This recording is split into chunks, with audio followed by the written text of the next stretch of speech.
بتانا, اس کو محبت کہتے ہیں. محبت یہ ایک انصاری کا مکان بن کے تیار ہو گیا, مکان کے اوپر گنبد بنا رہا ہے. اللہ کے رسول گزرے, کہا مکان تو بہت اچھا ہے, اللہ برکت دے, لیکن مکان کے اوپر گنبد نہیں بنانا چاہیے, کیونکہ لوگ مسجد نہ سمجھنے لگیں اور اس کے گھر میں کہیں بے پردگی نہ ہو, مسجد سمجھ کے نہ گھس جائیں. مزدوروں نے سن لیا, مالک آیا اس کا انصاری. مزدوروں نے کہا اللہ کے رسول ایسا ایسا کہہ گئے. کہا تم نے سنا ہے؟ کہا ہاں سنا ہے. اللہ کے رسول نے مکان کی تعریف کی ہے, لیکن گنبد پر ناپسندیدگی کی نظر ڈالی ہے. کہا تم نے سنا ہے؟ سنا ہے. دوسرے نے کہا میں نے بھی سنا ہے. تیسرے نے کہا میں نے بھی سنا ہے. کہا مزدوروں, مکان کا گنبد بنانا چھوڑ دو اور اوپر سے لے کر اس مکان کو توڑنا شروع کر دو, اور شام کا سورج ڈوبنے سے پہلے پہلے میرا پورا کا پورا مکان توڑ ڈالو. گنبد توڑوا دیجئے, مکان کیوں توڑوا رہے ہیں؟ کہا یہ تم کہہ رہے ہو, مجھے ڈر لگ رہا ہے میرے مکان کی پتہ نہیں کس اینٹ کے اوپر میرے نبی کی نفرت کی نظر پڑ گئی. اگر وہ اینٹ اس مکان میں باقی رہ گئی تو ہم دنیا اور آخرت میں فلاح ہو کامیاب نہیں ہو سکتے ہیں. ہم اس اینٹ کو ہی باقی نہیں رکھیں گے جو اس مکان میں لگی ہوئی ہے. توڑ دو پورا مکان. ہم تو چھوڑنے کے لیے تیار نہیں ہو, وہ اپنا مکان توڑوانے کے لیے. ملبہ اکٹھا ہوا, کا ہٹا دو, دوسرا ملبہ آئے گا, دوسری اینٹیں آئیں گی, کیونکہ اس میں میرے نبی کی نفرت کی نظر پتہ نہیں کس صورت. ایک یہ محبت ہے, ایک ہماری محبت ہے. سچ کہا ہے لقد من اللہ علی المؤمنین اذ بعث فیہم رسولا, اذ بعث فیہم رسولا. اللہ کا بہت بڑا احسان ہے مسلمانوں تمہارے اوپر کہ اس نے تم کو جناب محمد رسول اللہ دیے ہیں. رسول کی سنتیں ہمارے پاس موجود ہیں, ہمیں اور آپ کو اس کے اوپر عمل کرنا چاہیے. آخری بات بتا دوں, حضرت جلیبیب کو اللہ کے رسول نے بھیجا, جاؤ فلاں مدینے کی لڑکی سے تمہارا نکاح میں کروانا چاہتا ہوں اور یہ پرچہ لے کر چلے جاؤ. پرچہ لڑکی کے باپ کے ہاتھ میں آیا, اس نے جلیبیب کی کالی کٹوٹی شکل دیکھی, کہنے لگا میں اپنی بیٹی کا نکاح تم سے نہیں کر سکتا ہوں. بیٹی کہتی ہے ابو جان کیا بات ہے؟ کہا بیٹی اللہ کے نبی نے پرچہ بھیجا کہ اپنا بیٹی کا نکاح اس سے کر دو. بیٹی نے پرچہ پڑھا, کہنے لگی ابو جان نکاح تو آپ کو کرنا ہی پڑے گا, کیونکہ اس میں مشورہ نہیں ہے, حکم رسول ہے. هذه رسالۃ من جانب رسول اللہ, یہ لیٹر محمد رسول اللہ کی طرف سے, ابن عبداللہ کی طرف سے نہیں, رسول اللہ کی طرف سے دیا جا رہا ہے. آپ نہیں کریں گے تو میں کروں گی, اس لیے کہ ایمان لانے کے بعد میں اپنی مرضی کی مالک نہیں ہوں. کہا بیٹی اس کے گھر میں تجھے چولہا جلانا پڑے گا, تیرے آنکھ میں دھواں جائے گا اور چٹائیوں پر سونا پڑے گا. کہا ابو جان ایمان لانے کا نام ہی یہی ہے کہ الدنیا سجن للمومن, دنیا تو مومن کے لیے جیل خانہ ہی ہوتی ہے. رسول کا حکم مجھے ماننا ہی پڑے گا, آپ نہیں مانتے تو آپ کو چھوڑ کر میں جانے کے لیے تیار ہوں. نہیں بیٹی یہ کیسے ہو سکتا ہے؟ نہیں نہیں, اس کی شکل و صورت تو دیکھ, اس آنے والے کی شکل تو دیکھ. آپ بیٹی جو الفاظ کہتی ہے اس کو اردو کے شاعر نے اس انداز سے نقل کیا ہے, نہ آنے والے کو دیکھ نہ جانے والے کو دیکھ, نہ آنے والے کو دیکھ نہ جانے والے کو دیکھ, دیکھنا ہی ہے تو خط کے بھیجنے والے کو دیکھ. بیٹی شکل و صورت تو دیکھ اس کی. بیٹی کہتی مانا کی شکل ہے اس کی بدصورت اور جسم ہے اس کا ماند, مانا کی شکل ہے اس کی بدصورت اور جسم ہے اس کا باندھ, مگر خط کا بھیجنے والا تو ہے 14ویں کا چاند. میرے پیارے ساتھیوں, اس نکاح کو جناب محمد رسول اللہ نے کیا. یہ محبت ہے یا محبت یہ ہے جو آج ہم کر رہے ہیں؟ محبت یہ ہے. حضرت عائشہ سے کسی نے کہا, عائشہ حضرت یوسف کی تعریف قرآن میں آئی ہے, مصر کی عورتوں نے جب ان کی خوبصورتی دیکھی تو ہاتھوں کی انگلیاں کاٹ ڈالی. قطعن ایدیہن, انگلیاں ہی نہیں کاٹی بلکہ ٹکڑے ٹکڑے کر ڈالی. تمہارے نبی کی خوبصورتی کا ذکر تو نہیں آیا قرآن میں. حضرت عائشہ کہتی ہیں اچھا ہوا کہ مصر کی عورتوں نے یوسف کو دیکھا تھا, جناب محمد رسول اللہ کو نہیں دیکھا تھا. عورتوں نے کہا اگر مصر یہودی عورتوں نے اگر وہ تمہارے نبی کو دیکھ لیتی مصر کی عورتیں تو کیا کرتی؟ کہنے لگی لو رائنا جمال حبیبی لقطعن قلوبہن, مصر کی عورتوں نے یوسف کو دیکھا تو انگلیاں کاٹ ڈالی, اور اگر وہ میرے نبی کو دیکھ لیتی, میرے شوہر کو دیکھ لیتی تو انگلیاں نہیں بلکہ اپنے دلوں پر چھڑیاں چلا لیتی, اپنے دلوں کو کاٹ ڈالتی. پھر مخاطب کر کے کہا اے یہودی عورتوں, مصر کی عورتوں نے یوسف کو دیکھا تو اپنی انگلیاں کاٹی, مکے اور مدینے کی عورتوں نے جب محمد رسول اللہ کو دیکھا تو اپنے بیٹے میدان جنگ میں کٹوا دیے، اپنا باپ میدان جنگ میں کٹوا دیا، اپنا بھائی میدان جنگ میں کٹوا دیا، اپنی اولاد میدان جنگ میں کٹوا دی۔ یقین نہیں آتا تو دیناریہ کو دیکھو، سجدے میں سر ہے۔ نوجوان نے کہا دیناریہ تیرا باپ قتل کر دیا گیا۔ کہنے لگی فاطمہ کے باپ کے بارے میں بتاؤ۔ الحمدللہ کہا تیرا بھائی بھی قتل کر دیا گیا۔ موسیٰ اور عیسیٰ کا بھائی بتاؤ۔ الحمدللہ وہ خیریت سے ہیں۔ کہا تیرا بیٹا بھی قتل کر دیا گیا۔ مجھے آمینہ کی بیٹی کے بارے میں بتاؤ۔ الحمدللہ وہ ٹھیک ہے، سجدے میں سر رکھتی ہے۔ اللہ محمد کا جھنڈا نیچے نہ ہونے پائے، شکست نہ ہونے پائے، کامیابی عطا فرما۔ ایک نوجوان آیا، دیناریہ تیرا شوہر بھی میدان جنگ میں قتل کر دیا گیا، کلیجے پہ چوٹ لگی، آنکھوں میں آنسو آئے، لیکن آسمان پہ آنکھیں اٹھاتی ہے اور آنسوؤں کو آنکھوں میں پی جاتی ہے۔ کہتی ہے عائشہ کا شوہر بتاؤ، مجھے خدیجہ کا شوہر کے بارے میں بتاؤ۔ الحمدللہ ٹھیک ہے۔ کہا نہیں، میرا بیٹا بھی نہ رہا، میرا بھائی بھی نہیں رہا، شوہر بھی نہیں رہا، میرا کوئی نہیں رہا۔ اب تم مجھے محمد رسول اللہ کی شکل دکھلاؤ، میرا باپ بھائی بیٹا سب انتقال کر جائیں اور نبی کو کچھ نہیں یقین نہیں آ رہا ہے، مجھے چل کے دکھاؤ۔ کہا بیٹھ جاؤ میرے پیچھے۔ اس نے گھوڑے پہ سوار کیا اور دیناریہ کو لے کے چلا۔ محمد رسول اللہ کے جانثار صحابہ ہاتھوں پر سینوں پر تیروں کو برداشت کر رہے، لیکن نبی کے خیمے کی طرف تیروں کو نہیں آنے دے رہے۔ اس نوجوان نے خیمے کا پردہ ہٹایا۔ ماں دیناریہ یہ دیکھ لے محمد رسول اللہ کا چہرہ۔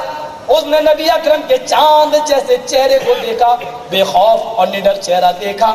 نبی کے چہرے کو دیکھ کر کہنے لگی کل مصیبت بعدک جلل، رحمت للعالمین تیرا چہرہ دیکھا تو میں اپنے باپ کا غم بھول گئی، اپنے بیٹے کا غم بھول گئی، اپنے رشتوں کا غم بھول گئی۔ اللہ ان رشتوں کو قبول فرما لے، ان قربانیوں کو قبول فرما لے، ان شہادتوں کو قبول فرما لے، اور اس گناہگار بندی کو بھی ان قربانیوں کے بدلے میں جنت عطا فرما دے۔ ایک یہ محبت ہے، ایک محبت ہم بھی کر رہے ہیں۔ محبت یہ ہے یا یہ بیٹے نے پوچھا گھر میں کیا پکا؟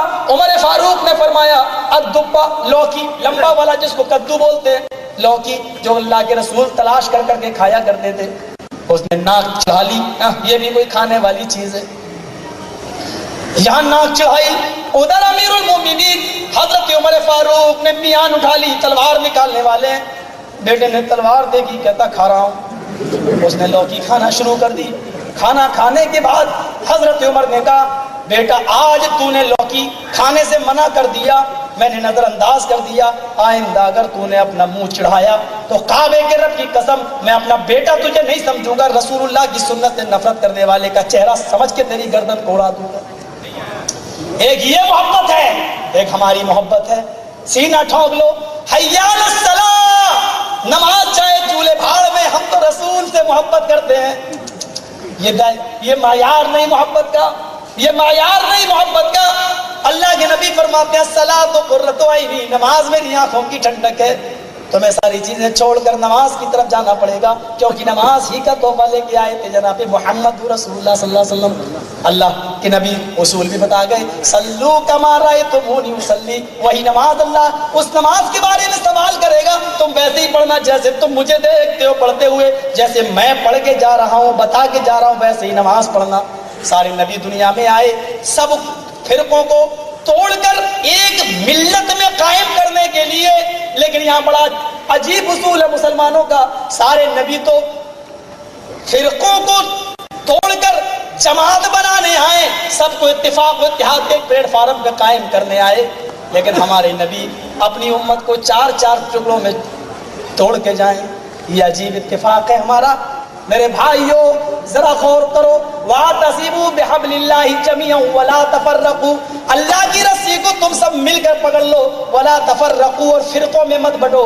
ہم کہتے ہیں چار امام چاروں بہر کسی ایک کی مان لو، بڑا عجیب اصول ہے ہمارا۔ قرآن کہہ رہا فرقے مت بناؤ، ہم کہہ رہے ہیں چاروں میں سے کسی ایک کی بات مان لو۔ میرے بھائیو عجیب اصول ہے، قرآن کہہ رہا وَاعْتَصِمُوا بِحَبْلِ اللَّهِ، تم قرآن کو مضبوطی سے پکڑ لو. ہم کہہ رہے ہیں نہیں، حنفی ابو حنیفہ کو پکڑ لیں، شافعی امام شافعی کو پکڑ لیں، مالکی امام مالک کو پکڑ لیں، حنبلی امام احمد کو پکڑ لیں، ہمارے بریلوی بھائی اعلیٰ حضرت کو پکڑ لیں، ہاں فلاں فلاں کو پکڑ لیں، کوئی کسی کو کوئی کسی کو. یہ عجیب اصول ہے. قرآن کہہ رہا ہے تم سب مل کر اللہ کی رسی کو یعنی قرآن کو مضبوطی سے پکڑ لو، اور جو قرآن پڑھے گا تو اس میں یہ بھی پڑھے گا بات آکم الرسول، رسول جو دے وہ لے لو. اس لیے قرآن کے ساتھ ساتھ حدیث کو تو پکڑنا ہی پڑے گا. اللہ کے نبی فرماتے ہیں اقیموا الصلاۃ، نماز پڑھو. کیسے پڑھو یہ تو تمہیں رسول ہی بتائیں گے. قرآن نے کہا انما حرم علیکم المیتۃ، قرآن نے کہا تمہارے اوپر سارے مردے حرام ہیں، مردار کا گوشت نہیں کھا سکتے ہو. لیکن اللہ کے رسول قرآن کی آیت کو سمجھا رہے ہیں سارے مردوں سے حرام تو ہے لیکن دو مردے تمہارے اوپر حلال ہے. السمک ہے، الجراد، ایک تو مچھلی اور دوسری ٹڈی. یہ مری ہوئی ٹڈی بھی حلال ہے اور مچھلی بھی تمہارے لیے حلال ہے. قرآن کہہ رہا ہے انما حرم علیکم المیتۃ والدم، تمہارے اوپر خون حرام ہے. قرآن نے کہا سارا خون حرام ہے. قرآن کہتا ہے سارا خون، مطلق خون حرام ہے، لیکن اللہ کے نبی فرماتے دو خون تمہارے لیے حلال ہیں، الکبد والطحال، ایک کلیجی دوسری تلی. پتہ یہ چلا قرآن کی آیتوں کو سمجھنے کے لیے ہمیں محمد رسول اللہ صلی اللہ علیہ وسلم کی حدیث کا سہارا لینا پڑے گا.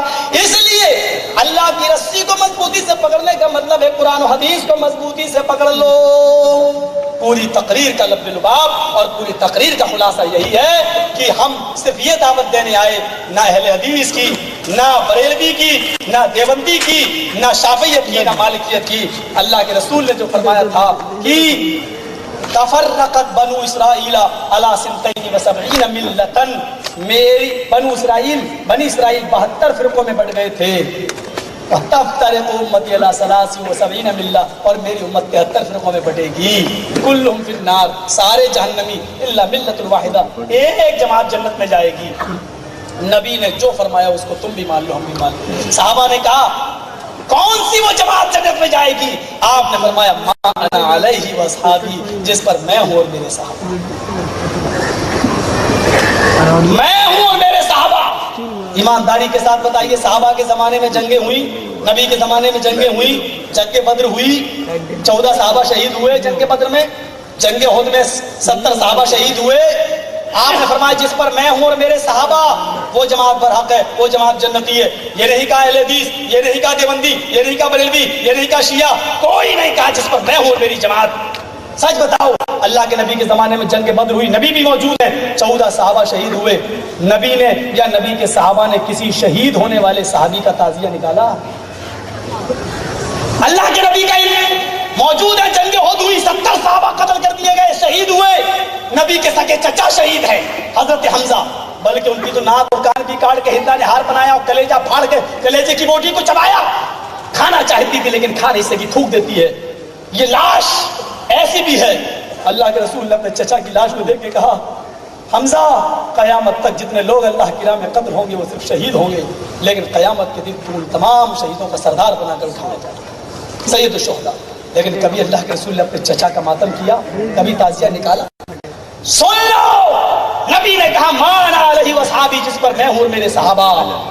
نہ اہل حدیث جنتی، نہ بریلوی، نہ دیوبندی، نہ شیعہ، سارے فرقوں کا آج ہم رد کر کے جا رہے ہیں. جنتی سے وہی ہے جس پر اللہ کے رسول نے عمل کیا ہے اور امت کو بتایا ہے اور جو صحابہ نے کیا ہے، بس وہی ایک جماعت جنت کے اندر جائے گی. اور ہم آپ کو اسی جماعت کی طرف بلا رہے ہیں، ہم آپ کو اسی قرآن و حدیث کی دعوت دے رہے ہیں، ہم آپ کو اسی رسول اور صحابہ کے طریقے کی دعوت دے رہے ہیں میرے پیارے ساتھیوں، اور کسی طریقے کی نہیں. آپ کہو گے مولوی صاحب اہل حدیث بھی نہیں، اہل حدیث کا تو سمجھتا ہے کہ میرے باپ کو جنت ٹھیکے میں ملی ہے، بفے سسٹم کرے شادیوں میں، یہ جنتی ہے.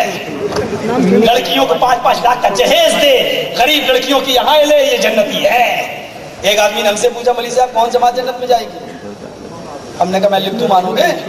کہتا کہ لکھ دو مانوں گا لیکن اہل حدیث لکھو گے تو نہیں مانوں گا. اچھی معاملہ تھا اس کا.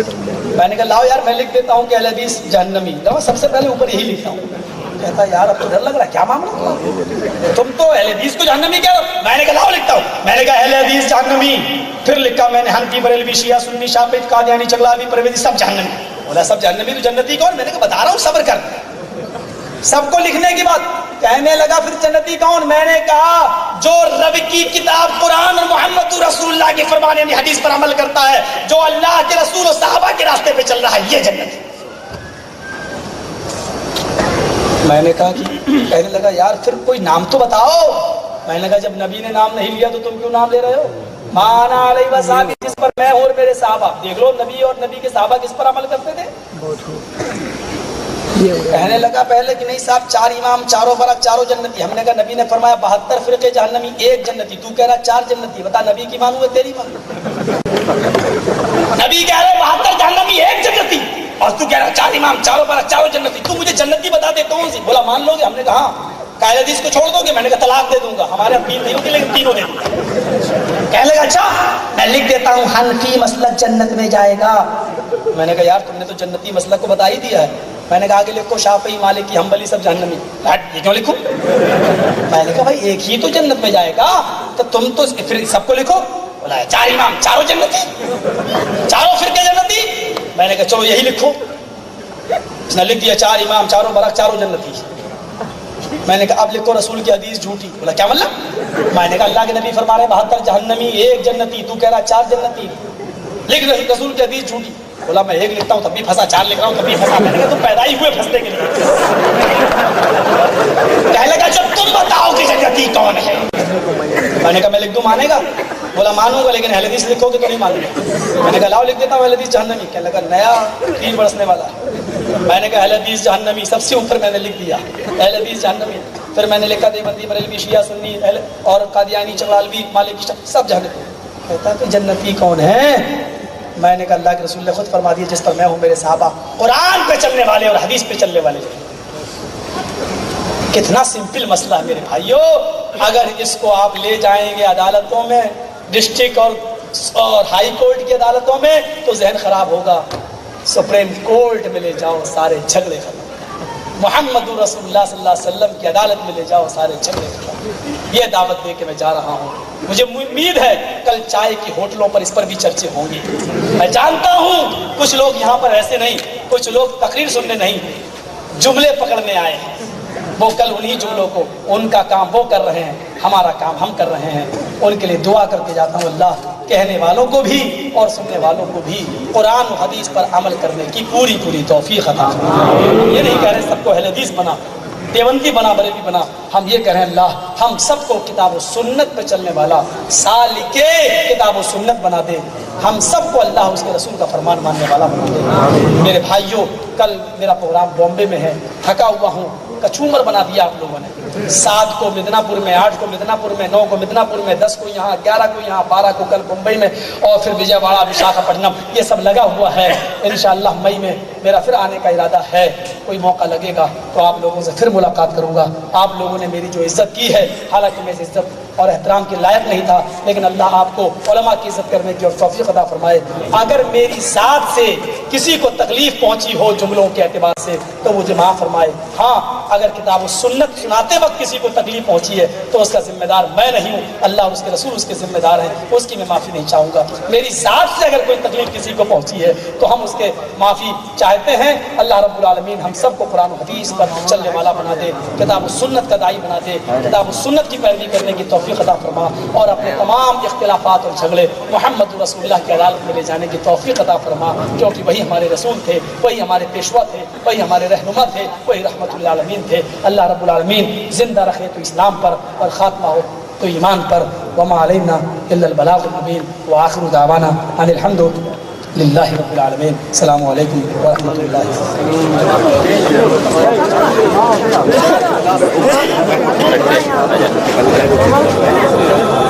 سبحان اللہ سبحان اللہ سبحان اللہ سبحان اللہ سبحان اللہ سبحان اللہ۔